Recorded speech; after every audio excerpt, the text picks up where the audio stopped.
Hello, welcome again. This is our very first chapter for our Human Resource Law class together. I want to make sure that we're utilizing the correct textbook. So we are using Employment Law for Business by Don Bennett Alexander this semester.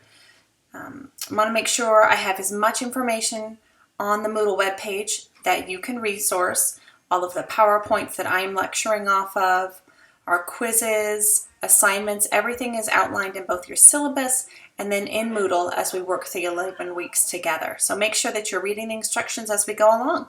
Let's go ahead and take a look at our very first chapter here. So we are taking 11 of the 16 chapters in this textbook. So we are going to skip around a bit as we only have 11 weeks together and it's just too much to retain. So I pulled the most important topics that I would like you to walk away from this course with.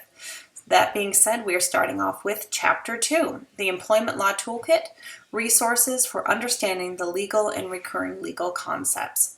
As we take the next 11 weeks together, you will understand my process, which is I want to make sure you are able to take away any applicable information that can help you in your career moving forward. I know that not everyone taking this course is an HR major, so I want to make sure whatever you take away can be applicable in your courses. I'm not looking for you to remember specific dates, times.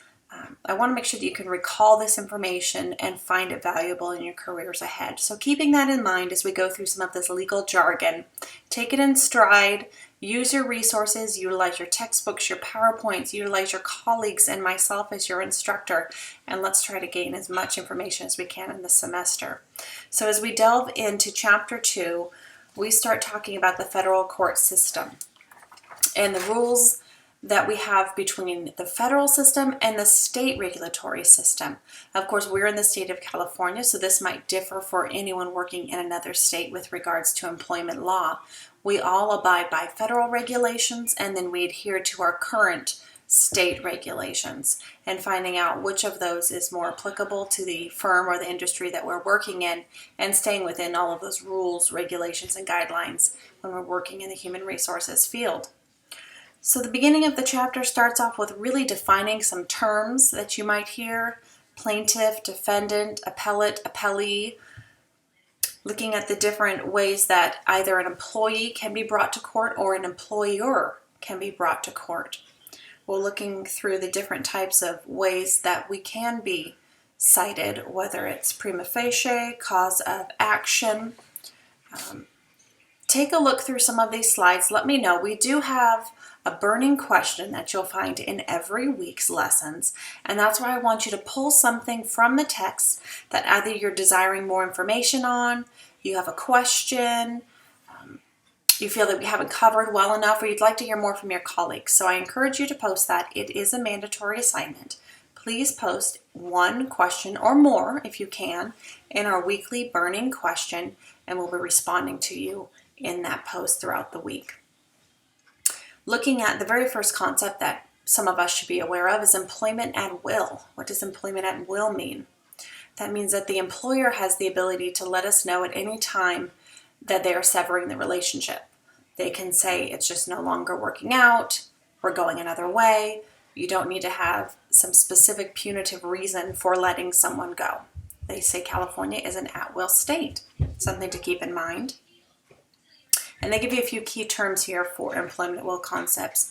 Good reason, of course, as we delve further into this book and look at the different rules, regulations, Title VII really encompasses a lot of HR law. There needs to be a good reason for terminating a relationship with an employee. It can't be because they're too tall, they're male, they're female, they're African American. It needs to be for good cause. But the way around that is with the at-will concept. So you don't need to necessarily give a specific reason, but you need to know that you're not letting someone go for something that is considered under Title VII of the Civil Rights Act of 1964. So we'll delve further into that, I believe, in our third week. Public policy. We're probably all very familiar with public policy, the legal concept intended to ensure that no person lawfully do that which may injure the public or damage the public good. Knowing or keeping in mind the concept that employers are trying to do what's right for their organization, what's right for their employees.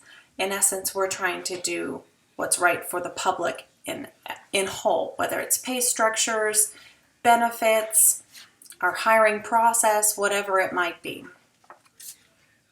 Regulatory discharge. Again, as we delve a little bit further in the book, we'll learn more about appropriate termination, and the concept of retaliation comes up. I don't know if you've ever worked with this in the past or been involved in a concept with retaliation. So what we're saying is we want to have a non-hostile work environment where employees feel comfortable working, communicating with our supervisors, letting us know what's going on, that they should never be retaliated against for sharing information, making suggestions, what have you. Along those same lines, we'll talk about whistleblowing. It's a pretty prevalent concept in today's economy. We've had several high case whistleblowing instances. The concept behind this is that every employee should be able to bring to their employer, to the EEOC, to the state or federal regulators, the concept or the accusation that something might be going wrong, and to do so without fear of retaliation in their workplace, fear of termination, fear of demotion because of information that they have shared. So we'll look a little bit further into that. As you're reading through the chapter, there are, of course, exceptions to the at-will doctrine. We'll look through some of that and the different ways that you can be brought to court as an employer. Disparate treatment versus disparate impact. I will give you a tip that this will be a midterm question. It's a final exam question, I believe. Knowing the difference between the two. When does it apply? When would it not apply?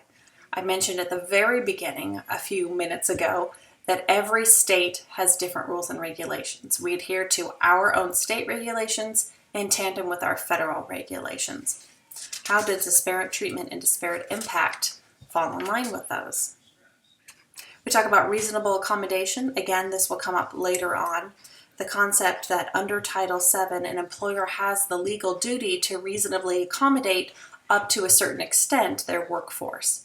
So if we have an employee that can still perform their job, they just need some sort of accommodation, then we need to make sure that we adhere to those rules and take care of that employee. Of course, the key word there is reasonable. So we wouldn't be going extensively out of our way to accommodate this individual. We'll talk a little bit further on that later on. I'm trying to keep all of these videos short, 5 to 10 minutes as we go through each chapter. Again, we will cover 11 chapters together, bouncing around between chapter 2 is where we start, and we will end with chapter 16 in the end of this book. So go ahead and dig right in. Take a look. Again, this is your first week in your module, so we will have the burning question. There will always be 3 end of chapter questions that you will upload and submit in Moodle. There is also your weekly quiz. Those are open book, 5 questions each, 1 attempt on that, and I will be getting back to you throughout the semester. We have a few more assignments as well that you'll look into, 2 different current events or articles. We have a final presentation, and we'll talk about that a little bit later. So again, welcome. Go ahead and delve right in.